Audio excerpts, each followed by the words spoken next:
এখানে ওয়াসারের পানি আসে না। আমরা হুজুরের খামার থেকে আজ এক সপ্তাহতেই পানি নিতে আসি। এখানে কিন্তু কাল পানির কষ্ট। দীর্ঘদিন ধরে এখানে ওয়াসারের পানি আসতেছে না। এগুলোর পানি ভালো যে, সেই জন্য মানে সব মিষ্টি পানি সবাই খাওয়া দাওয়া করে, রান্না করে, এই জন্য নেয় আর কি। দীর্ঘদিন ধরে ওয়াসার পানি নিয়ে খুব সমস্যায় আছি। কিছুদিন আগে ওয়াসার পানিতে লবণ ছিল, আমরা খেতে পারি নাই। টিউবওয়েলের পানিও খেতে পারি না, টিউবওয়েলের পানিতেও লবণ।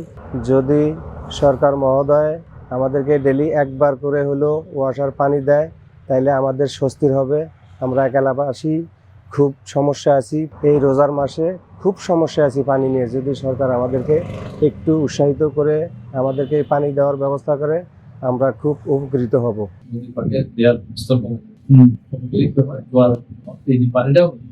বাধার সৃষ্টি করতে পারে না, এবং বাধা সৃষ্টি করে কাপ্তারি একটা পানি কাপ্তারি পানিটা কমে যায়। পানিটা যে পরিমাণ আগুন কথা বা যে স্রোতের মতো আসতে পারে, এই স্রোতটা তখন কি হয়, রাইজ করে। হচ্ছে বেশি যখন হয় তখন যায় ভিতর ঢুকে যায়, ভিতর ঢুকে পুরো এলো লবণ একসাথে মানুষ দিতে পারে 200, 250, সর্বোচ্চ 300। মানে যে পরিমাণ তাপমাত্রা তার চেয়ে কমে গেছে। জোয়ারের সময় অনেক সময় পানিটা দিতে পারে না, প্রচন্ড লবণ থাকে।